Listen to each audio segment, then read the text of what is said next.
22절로 37절까지 본문이 좀 깁니다. 눈으로 따라오시면서 말씀 중에 하나님의 은혜를 입기를 바랍니다.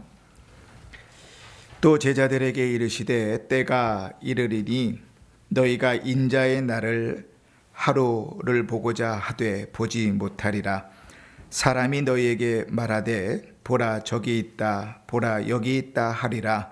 그러나 너희는 가지도 말고 따르지도 말라. 번개가 하늘 아래 이쪽에서 번쩍이요 하늘 아래 저쪽까지 비침같이 인자도 자기 날에 그러하리라. 그러나 그가 먼저 많은 고난을 받으며 이 세대에게 버림바 되어야 할지니라. 노아의 때에 된 것과 같이 인자의 때에도 그러하리라. 노아가 방주에 들어가던 날까지 사람들이 먹고 마시고 장가들고 시집가더니 홍수가 나서 그들을 다 멸망시켰으며 또 롯의 때와 같으리니 사람들이 먹고 마시고 사고 팔고 심고 집을 짓더니 롯이 소돔에서 나가던 날에 하늘로부터 불과 유황이 비오듯 하여 그들을 멸망시켰느니라. 인자가 나타나는 날에도 이러하리라.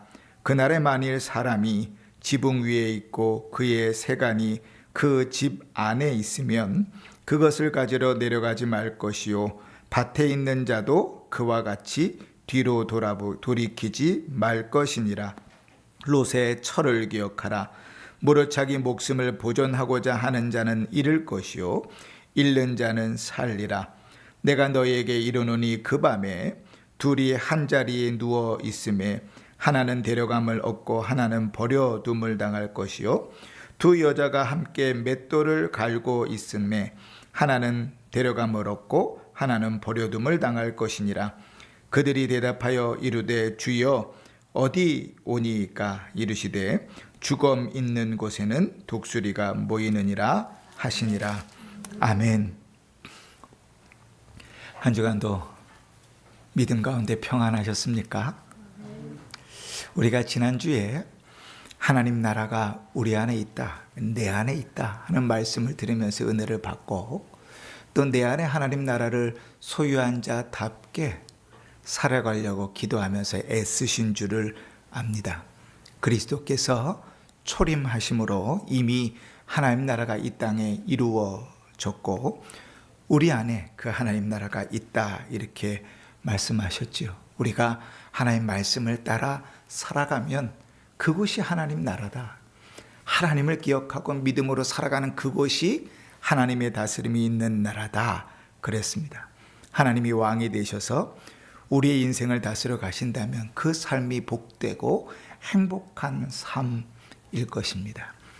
고난과 문제를 만났을 때 때로는 우리의 자존심이 상하고 손해를 보게 됐을 때 타인을 보면서 상대적인 박탈감을 느낄 때 죄 가운데 넘어졌을 때에라도 우리 안에 계시는 성령으로 말미암아 하나님이 원하시는 삶들을 살아갈 때 우리는 그 인생에 하나님 나라를 사는 것이라 성경은 우리에게 그렇게 가르쳤고 그 삶이 복되고 행복한 삶이라고 가르칩니다.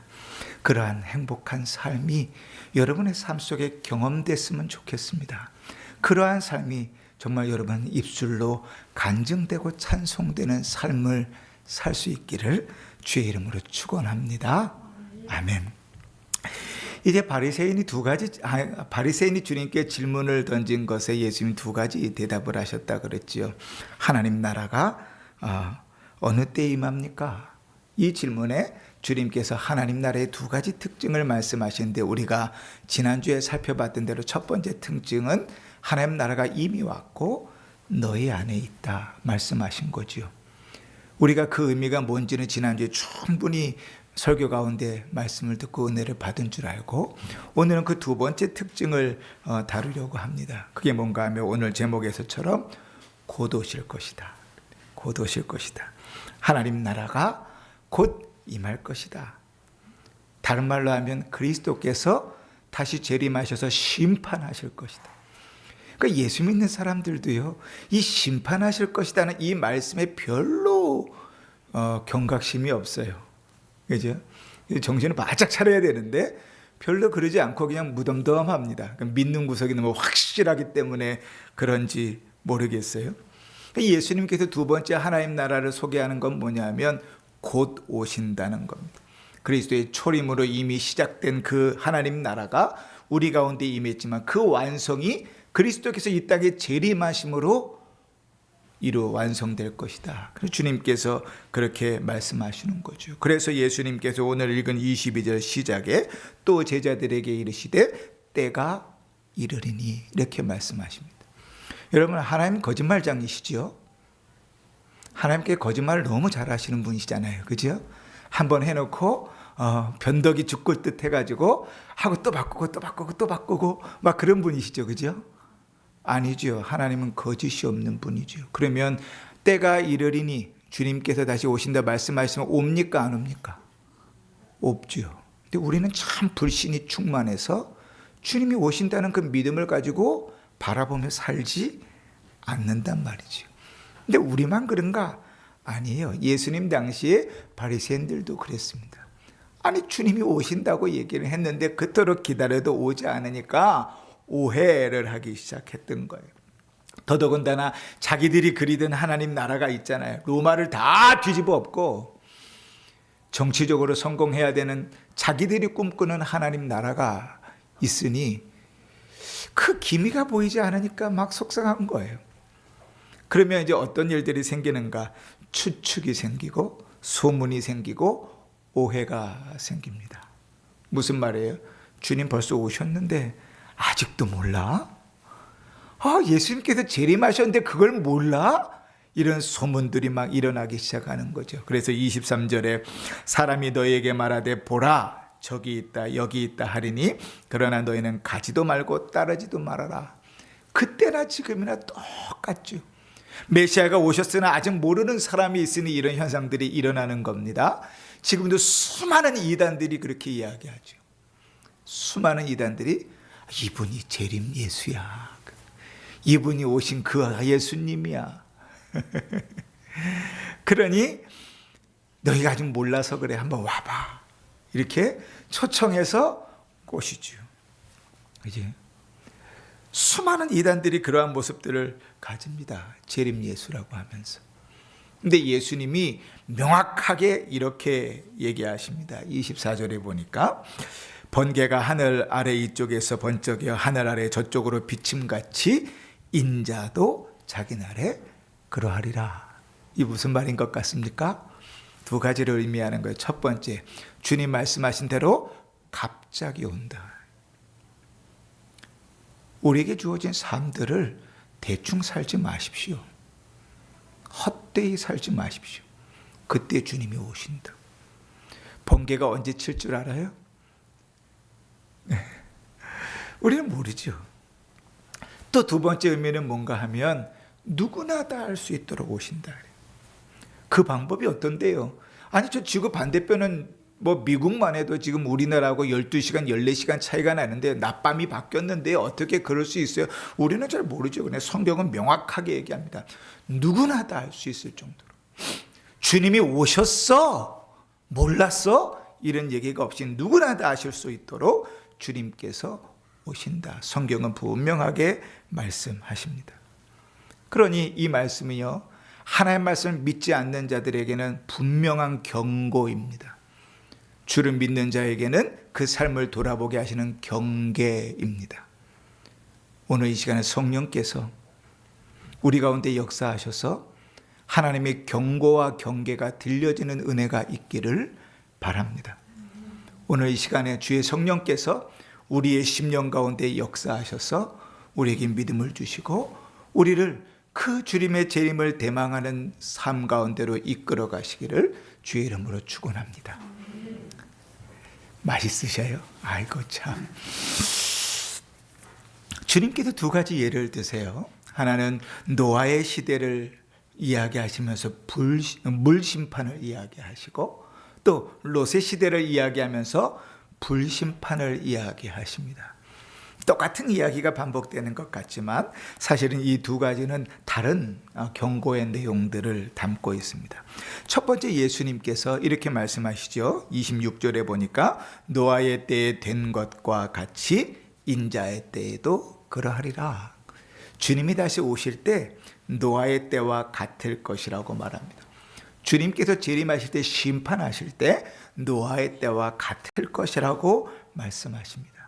그러면 어떤 것이 노아의 때와 같은가? 어떤 것이 노아의 때와 같은가? 27절에 보니까 중간에 이렇게 말합니다. 사람들이 먹고 마시고 장가들고 시집가더니. 이제 먹고 마시고 장가들고 시집가더니, 이게 무슨 말일까요? 일상을 산다. 이제 노아의 시대나 지금이나 우리가 일상을 살아가는 것은 똑같습니다. 그 주님께서 그 일상을 사는 것이 잘못됐다고 말씀하시는 게 아니에요. 주님께서 곧 오실 것이니까 먹을 거 먹지 말고 식음을 전폐하고 찬송하고 기도하면서 주님을 기다려야지, 이 말씀하시는 게 아닙니다.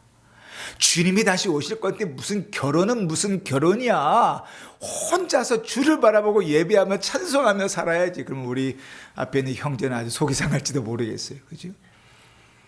일상에 살지 말라는 말이 아닙니다. 여러분, 일상을 산다는 것은 하나님의 선물이에요. 우리가 입에 참 부정적인 말을 많이 담고 사는데요. 여러분, 하나님께서 아침에 눈을 뜨고 하루를 허락하셨다는 것이 얼마나 은혜인 줄 아십니까? 밤새 안녕이라는 말 아시죠? 내일 아침에 친구와 만날 약속을 해놨는데 자다가 주님 앞에 부름받는 자들도 있어요. 근데 이 속이 얼마나 악한지, 늘 주님께서 은혜로 선물로 주신 하루를 살면서 불평과 불만과 투덜투덜만 하면서 살아. 찬송하면서 살아도 부족한데 말이죠. 여러분, 하나님께서 우리에게 일상을 허락하셨다는 것은 참 큰 선물입니다. 힘을 주어 살게 하셨다? 얼마나 큰 은혜예요. 힘이 없어서 걷는 거동도 불편한 사람도 있는데요. 내가 내 밥그릇 내 밥 챙겨 먹지 못할 사람들도 있는데요. 내가 내 하루의 일상을 살아간다는 게 얼마나 큰 은혜고 선물이에요. 내가 비록 아파서 병원을 갈지언정 내가 오늘 해야 될 일이 있다는 게 얼마나 감사한 일인데요. 입으로 불평불만만 달고 사는데요. 여러분, 사실 우리는 큰 선물과 은혜를 삽니다. 우리가 일상을 산다는 것은 대단한 큰 선물이고 은혜예요. 그런 의미에서 먹고 마시고 시집가고 장가간다는 것이 문제가 되는 게 아니에요. 주님의 강조는 먹고 마시고 시집가고 장가가는 데 있지 않아요. 그래서 먹어서도 안 되고 마셔서도 안 되고 장가도 시집도 가지 말고 오직 예배만 드리고 오직 찬송만 하면서 살라고 얘기하시는 게 아닙니다. 주님의 관심은 그 앞에 있어요. 다시 27절을 읽어보실까요? 노아가 방주에 들어가던 날까지 사람들이 먹고 마시고 장가들고 시집 가더니. 자, 무슨 얘기입니까? 일상을 사는데 일상을 살아가는 그 삶에 뭐가 있었다고 지금 얘기하시는 거예요? 노아의 방주가 있었다는 거예요. 일상을 살아가는데 그들이 뭐예요? 방주를 무시한 거예요. 그들은 노아의 방주를 통해서 하나님의 말씀을 믿지 않았어요. 그들은 노아의 방주를 통해서 그 말씀을 무시했어요. 여러분, 당시에 사람들은 방주를 바라보면서 하나님의 심판을 귀로 들었겠죠? 당시의 사람들은 그 방주를 통해서 하나님이 어떻게 심판하실지 눈으로 보았겠죠? 그런데 오랜 시간을 거치면서요, 다 무디어져서요, 하나님의 말씀을 무시해버렸어요. 근데 더 놀라운 건 뭔지 아세요? 일상을 사는 데는 아무런 지장이 없었어요. 먹고 마시고 시집가고 장가가는 데는 아무런 문제가 없어요. 방주는 계속 지어지고 있는데 그들의 심판의 날은 가까이 오고 있는데 하나님은 계속해서 말씀하고 계시는데 하나님의 말씀을 무시해버린다고. 들을 생각을 하지 않아요. 그러다가 호련히 어느 날 갑자기 비가 내리기 시작하더니 말씀대로 심판이 이루어집니다. 여러분, 하나님은요 참 악하신 분이 아니에요.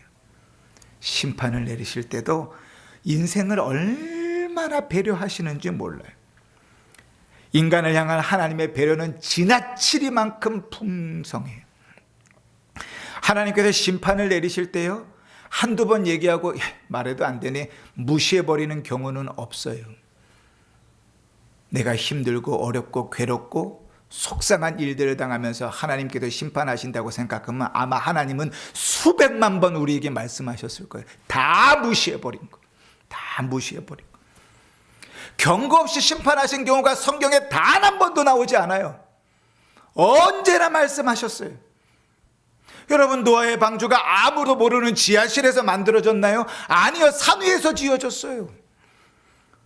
어떤 사람들이 몰랐을 정도로 짧은 시간에 그 조선이 다 이루어졌나요? 아니요, 오랜 시간 동안 배가 만들어졌어요.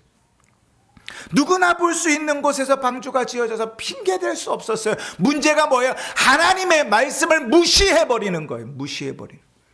일상은 사는데 너 그렇게 살면 안 돼. 너 그렇게 신앙생활하면 안 돼. 너 하나님께서 곧 오면 심판하실 거야.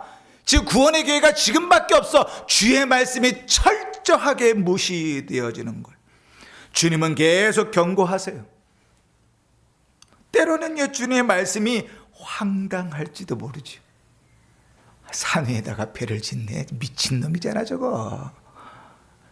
야, 그 미친 짓을 오래도 한다. 황당할 수 있죠. 어쩌면 오래되었기 때문에 익숙하다 못해 식상해질 수도 있죠.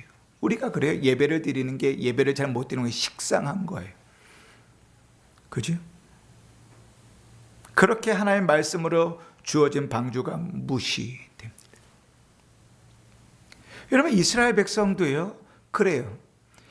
그렇게 심판을 받았음에도 불구하고 하나님께서 이스라엘의 민족을 만드시고 그 민족으로 말미암아 하나님께서 나라를 일으켰는데도요, 죄 가운데 얼마나 빠져 있는지 나라를 주님께서 멸망시키거든요. 멸망시키기 전부터 하나님 말씀하십니다. 예레미야 25장에 보면 이렇게 말씀하세요. 유다의 왕 아몬의 아들 요아스 왕 13째 해부터 오늘까지 23년 동안 여호와의 말씀이 내게 임하기로 내가 너에게 꾸준히 일렀으나 순종하지 않았다. 몇 년 동안요?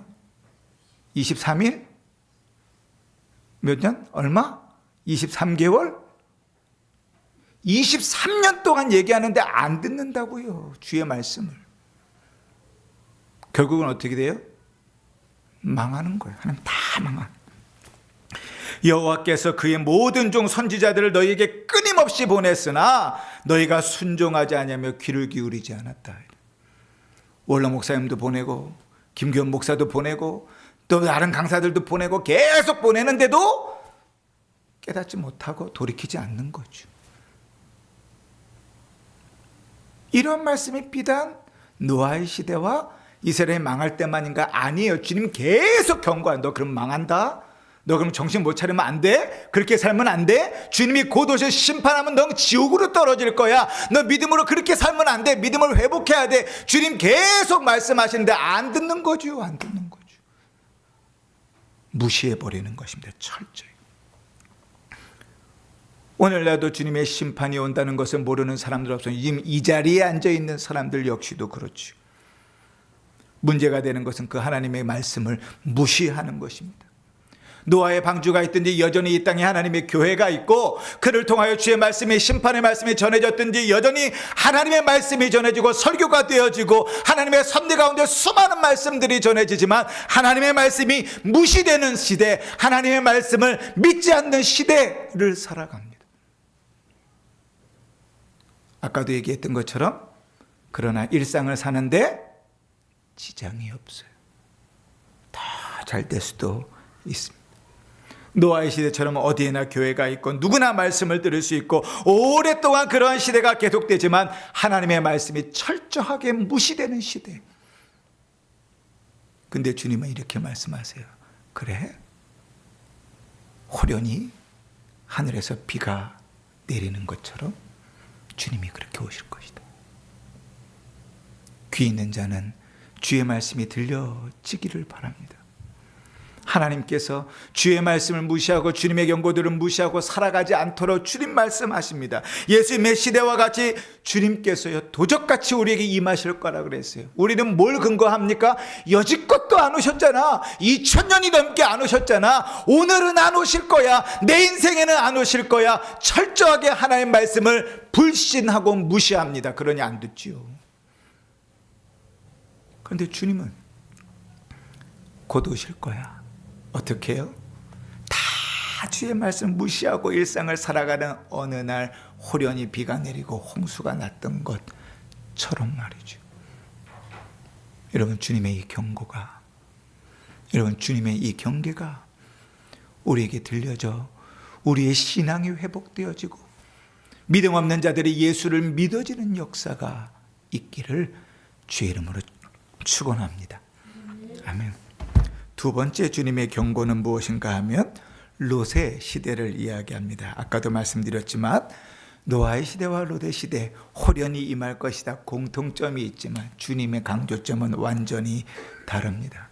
여러분, 롯에 살고 있는 시대, 그 롯이 경험했던 그 멸망의 시대는 소돔과 고모라는 대단히 풍족한 삶을 살았습니다. 우리로 따지면 제일 위험한 사람들이 누군가 하면 먹고 사는데 걱정 없는 사람들. 당장 내일 먹을 거 없으면 예배를 함부로 못 드리죠. 간절히 기도하면서 드리겠죠. 그죠? 당장 시한부 선고 받으면 예배 드리는 그 순간순간이 아마 간절할걸요. 근데 여유로워요. 풍족해요. 그게 얼마나 우리의 발목을 잡는지 롯의 시대를 통하여 주님 말씀하십니다. 롯이요, 처음 소돔과 고모라를 보았을 때 이렇게 표현했습니다. 창세기 13장에 보니까요, 소돔은 물이 넉넉하고 풍족해서 에덴 동산 같고 애굽 땅 같더라. 당시에 가나안 땅에 기근이 오고 비가 내리지 않아도 어디는 나일강이 있는 애굽에는 언제나 먹을 것이 풍족했어요. 그래서 애굽 땅 같다는 것은 정말 살기가 좋다는 거예요. 그런데 우리가 아는 것처럼 우리가 성경에서요 천국 같다라고 표현할 때 쓰는 표현이 뭐죠? 에덴 동산 같다고요. 소돔과 고모라가 그랬어요. 참 살기 좋고 먹기 좋았어요. 걱정 없고 근심 없었어요.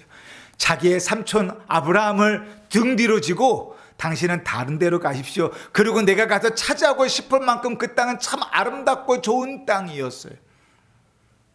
그런데 여러분, 그런 풍성함이 어떻게 만들었습니까? 그들의 일상을 죄의 나락으로 빠지게 했어요. 오랜 동성애와 타락이 하나님 보시기에 악하여 큰 죄인이라고 말씀하신 만큼 그 땅은 그랬어요.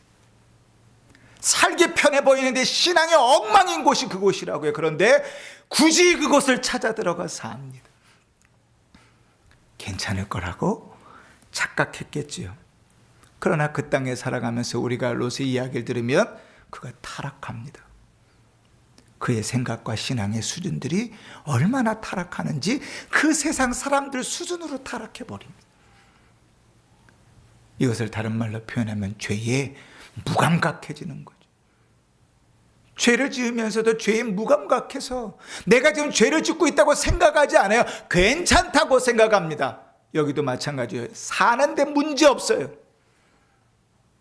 여러분, 예배 시간에 늦었어요. 그러면 하나님께서 그 주간에 교통사고가 나게 한다든지 돈을 한 100만 원 잃어버리게 한다든지 뭐 예배 시간에 졸았어요. 그러면 하나님께서 그 주간에 뭐 아프게 하신다든지 한 100만 원 잊어버리게 한다. 이러면요 절대로 그런 일 없죠. 그죠? 내 삶에 문제가 생기면 신앙생활도 정신 차리고 하겠죠. 그런데 문제가 없어요. 예배를 안 나와도 문제가 없어요. 예배를 늦어도 예배 시간에 졸아도 아무런 일상에 문제가 없어요. 그러니까 괜찮다고 생각해요. 죄에 무감각한 거예요. 풍성한 삶은 사는데 영적으로는 무감각해져 있어요.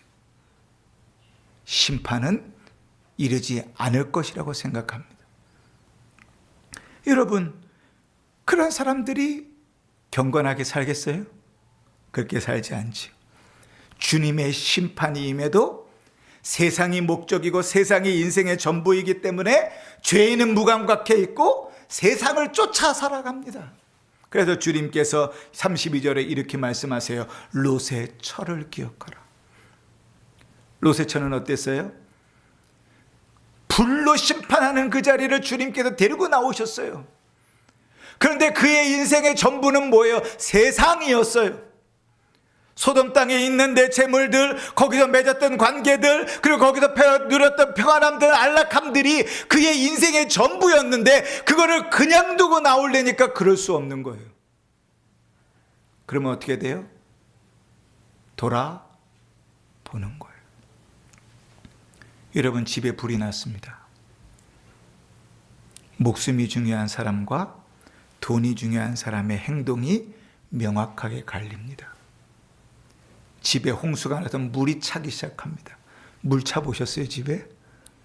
안 차 보셨어요? 안 차 보셨으면 말을 하지 마세요. 집 불 타 보셨어요?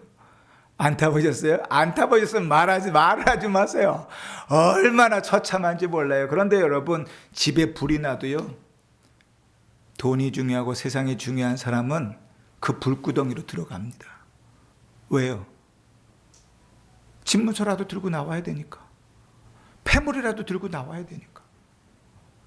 그러나 목숨이 중요한 사람은요, 옷을 빨개 벗어도 뛰쳐나옵니다. 그지? 세상에다가 그 목적을 두고 세상의 인생의 선물을 두고 살아가는 자는요, 계속 그 뒤를 돌아봐요. 죄와 타협하면서 살아가고 죄에 무감각해지면서 살아가면서도 그것이 잘못됐다고 생각하지 않아요. 내 인생에 문제가 생기면 그러면 돌이킬 줄 모르죠. 엘리라는 제사장이 있습니다. 그 유명한 사무엘 선지자가 이제 선지자로 등극하기 전에 있었던 선지자이지요. 제사장이었습니다. 그런데 이 사람은 참 괜찮은 사람이었어요. 그런데 이 엘리 제사장이요, 뭘 실패했는가? 자식 교육을 실패했습니다. 가르치는 말씀에 순종하고 가르쳐야 될 위치에 있어야 된 사람인데 이 사람이요, 자식들이 행음하고 재물을 강탈하고 죄에 빠져 있는데도요, 그 자식들을 경고하고 회개시키지 않았어요. 그랬더니 어떻게 했죠? 하나님 그 집안을 다 끝내버리셨어요. 여러분, 라우디게아 교회가 있습니다. 요한계시록 맨 끝에 나오는 교회지요. 이 라우디게아 교회는 얼마나 부유하고 풍족했는지 몰라요. 스스로 말하기를 나는 부유한 자라 부족함이 없다고 이야기합니다. 그런데 그 부유함과 부족함은 가지고 있었으나 자기 만족에 빠져서 죄에 무감각했어요. 그래서 주님의 경고하는 소리가 안 들립니다. 유일하게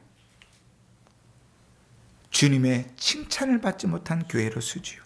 주님이 이렇게 말합니다. 미지근하여 토하여 버리겠다.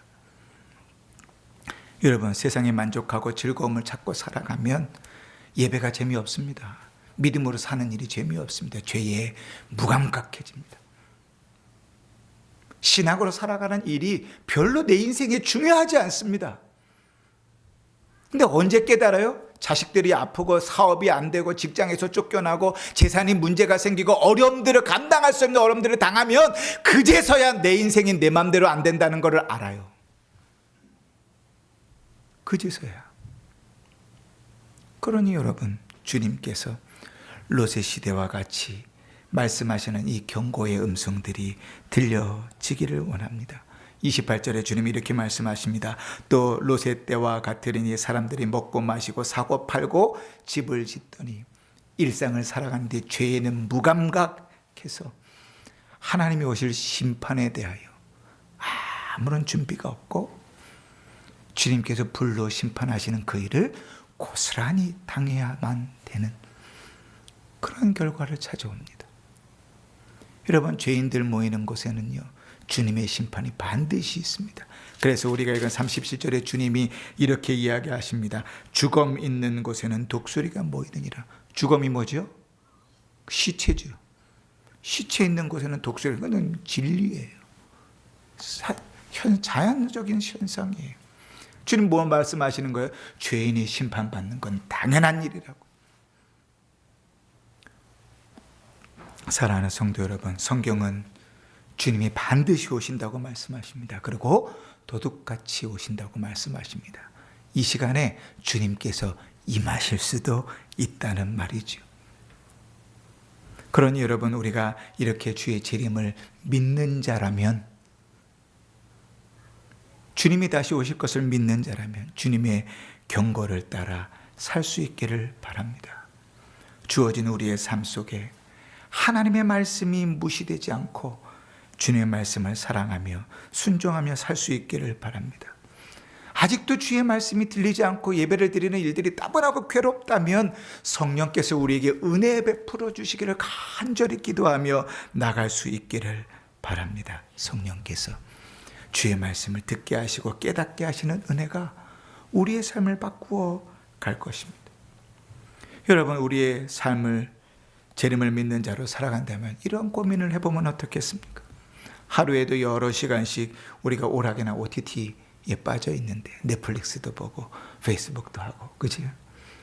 근데 그 시간에 5분만 10분만 줄여서 하나님의 말씀을, 기도를 하는 시간으로 가지면 어떨까요?